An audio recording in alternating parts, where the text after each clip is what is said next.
rico.toro. ¿Qué la que mi gente? Coming at you. No nonsense this time. Well, other times I do that too. So yeah, not too much nonsense. So, do you want to just continue to be a tourist? Or do you really want to make a move abroad? Give up the matrix. Be an expat. Get your shit together. Stop bullshitting around. There are a few exceptions, while it takes longer for some than others, but the rest are just excuses. Stay tuned.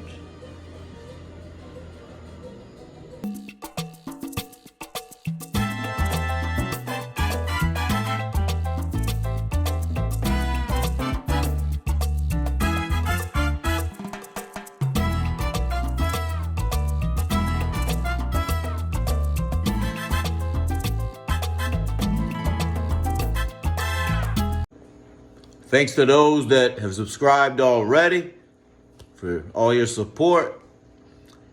If you have not subscribed, hit that subscribe. If you even really want to mix things up a little bit, go in the description, hit that Cash App for $2, $5, $9, $10 or whatever. Just show a little extra love. I don't need it. It's not expected. Always appreciated.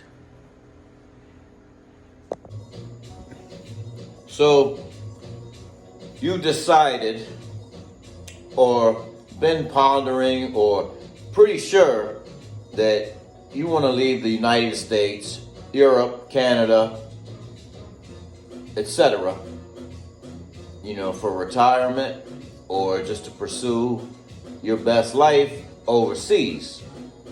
Maybe it's República Dominicana, it's posible Colombia, or maybe it's Thailand, Lebanon, Beirut, Brazil, Ecuador. It doesn't really matter. For me, the process is still kind of the same. I actually, maybe it helped me 7 years ago when I moved from New Jersey to Florida, because at that time it was a major downsize. I sold and gave away a whole lot of stuff for that move. When I got to Florida, bought all new furniture, and then so that maybe that prepared me. And I also got in the process of every year giving away or throwing away clothes that I wasn't wearing.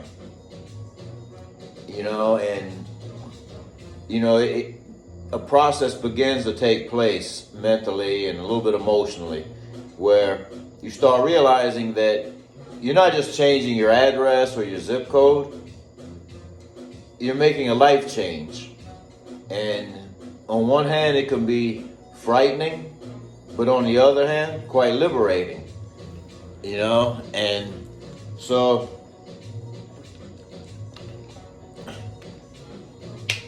consider most of you guys that see this video my friends in one way or another. So I say all this with love, but sometimes a little tough love is needed. And see, here's the thing. Some guys go they're here a month or two, then they go back. But when they're here, they're like, I'm moving here.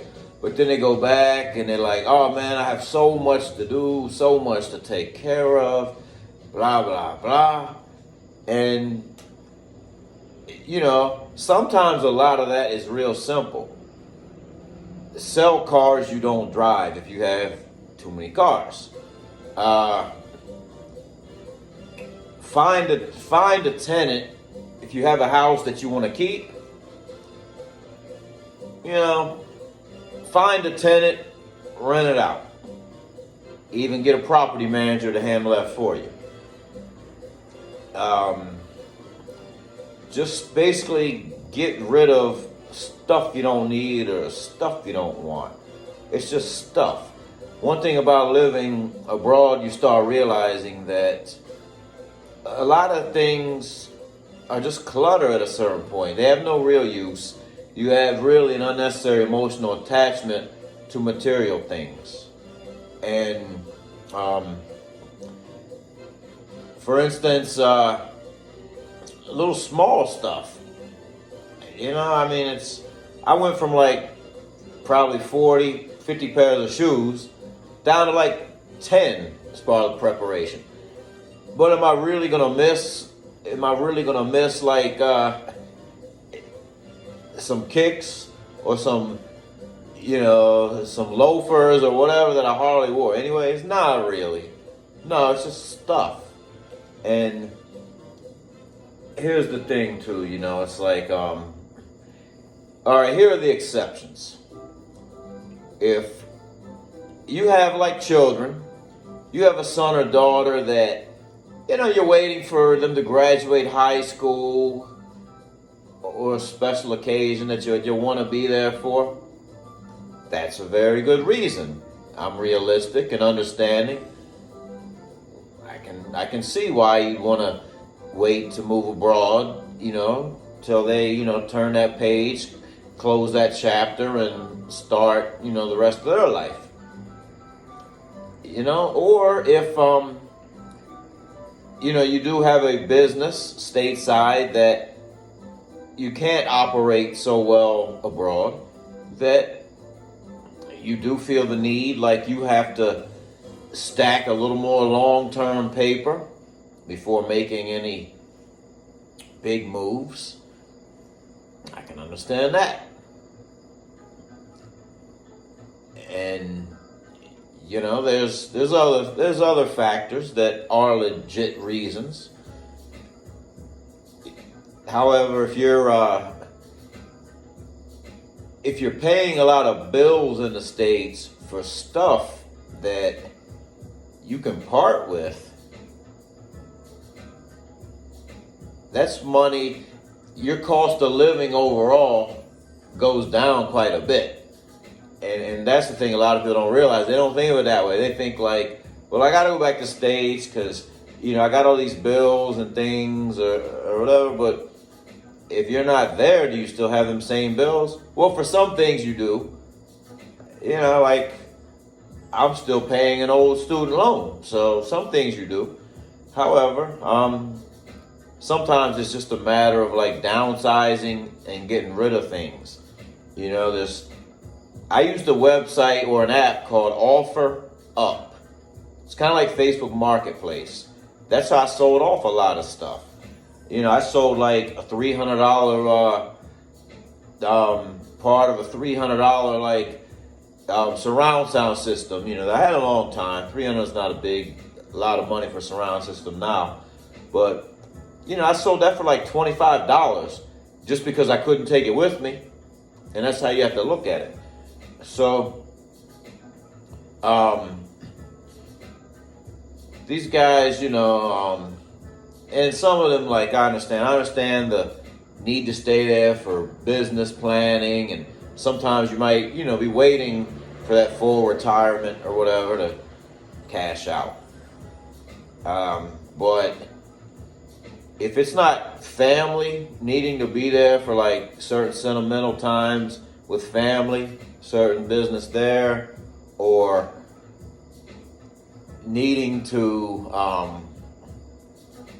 manage certain business that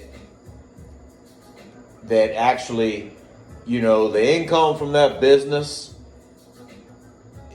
including your debt and expenses stateside or wherever, that income is still greater even after all those expenses than it will be to just not have that income and just have whatever nest egg you have in investments to move abroad. That I get. For example, I know a guy, he's a defense attorney out of Miami. kind of takes a lot of high profile cases, cash business, and he travels a lot back and forth. And the last I saw him was a couple years ago. He might already retired and moved, but he said he was going to take one more big case, and that was it. Then he was going to shut down his law practice. So that's a good reason. But a lot of guys, are just kind of sitting on the pot, like they say, shit or get off the pot. It's at some point, stop fucking around, just sort of like take your priorities. Like, okay, we're going to clear out the garage. We're going to start with that. We're going to, clear out the closets of each room, start getting rid of stuff we don't need. Start just downsizing, get rid of cars or extra stuff you don't need that's paid off, and just make moves, make progress. If you really want to do it, you can do it. You just have to take action and do it. And what helped me is, the last time I was here for a vacation before moving here, I was supposed to be here for 1 month. And because I extended that for 2 more weeks, I was having too much fun to go home. It caused me to have to pay rent in the States at the same time that I had to pay for like 2 weeks more here. In my financial position at the time, I'm not going to lie, that stung a little bit. And I said, I don't ever want to have to do this again. So I think, for me, it felt very empowering, liberating to just cut the cord to the place in the States and make the move. Like I said, I got rid of everything, threw everything away, gave everything away, or sold everything, except for what could fit in 2 suitcases. And to me, that's just how you have to do it. You have to take it. You have to sort of set like deadlines and stuff, like, whether it be 3 or 6 months, like say basically, by this time I'm going to do this, that time this, just like you would any other goal planning. And just sort of, the best thing to do is just downsize your life. You don't need a lot to live abroad. And actually your quality of life and your peace of mind, I think, is a lot better if you don't have with so much. I have friends here that have lived here a while, have decent pensions, and if those guys want to decide to go to Colombia or Brazil for a month or whatever, and somebody breaks into their place and takes everything, they're not missing much, because maybe it's some furniture, maybe it's some clothes, but for the most part, they didn't bring a lot of excess with them. They didn't accumulate a lot with them. They have what they want. They're not sacrificing or living like a pauper, if they, unnecessarily or whatever, against their will. But they're traveling light, agile, flexible. And that's my point. You don't need a lot of crap. And so, another thing, just a little side note. Somebody asked me recently, about me wearing my watch, wearing this chain here. And, here's the thing about jewelry here. Fairly stylish. Y'all call myself stylish. Dominicans or locals, they'll wear something similar to this when they go out sometimes. Or this watch. It's nothing crazy flashy. Good quality sterling silver from the Cubans.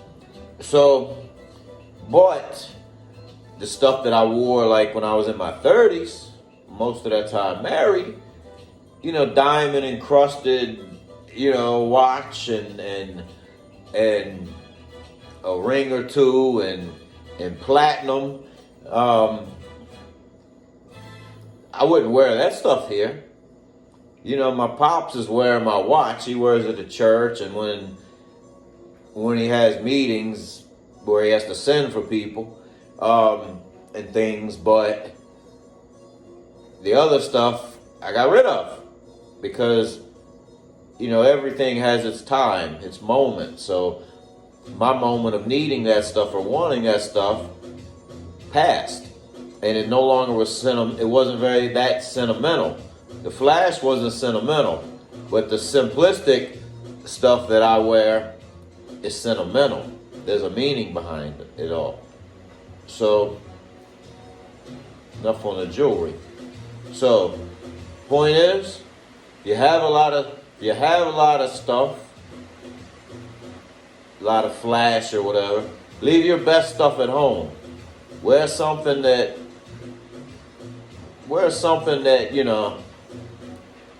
you'd be comfortable in and not necessarily be a target in. So, back to the expats, tourist expat thing. My recommendation has always been stay a solid 3 to 6 months before making any kind of decision. A month or two, a lot of times you go back and you feel like you want to readjust, pick up the pieces in the States or whatever. You stay 3 to 6 months, you're thinking more about how can I cut my losses stateside, Europe-wise, Canada-wise, or anywhere in the modern world-wise, because I don't want to just focus on the United States. But you start thinking how you could cut your losses and really take action to make the move if that's what you want to do. Or on the flip side, 3 to 6 months is enough time to say, I don't think I can move here. I don't think I could adjust. I don't know if I could adjust to, power outages randomly, or, sometimes I got hot water, sometimes I don't. And because those are things, no matter how you're living here, that everybody has to deal with. You may, you may, like, if you're living in a more tourist kind of apartment or condo, or you buy like and have built a certain kind of place, you can choose. There are places with full backup generators, full-time hot water everywhere. But you pay the difference, and each his own. Personally, I wanted to be somewhere in the middle of that.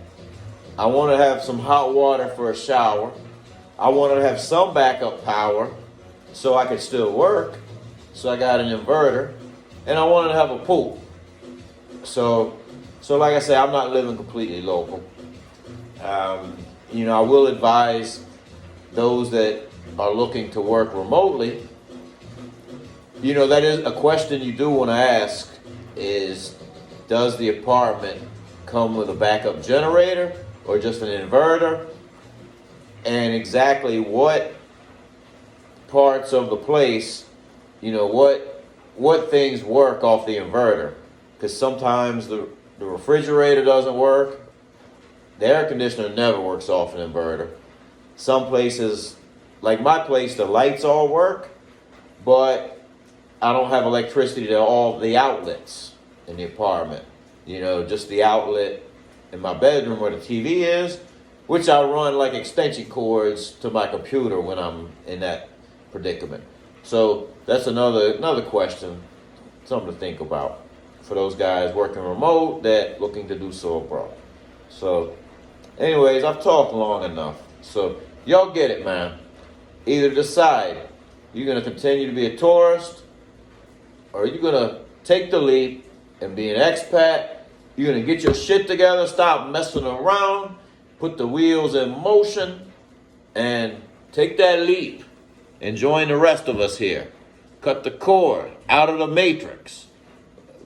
Sorry about stealing that line, but you know what I mean. Yeah.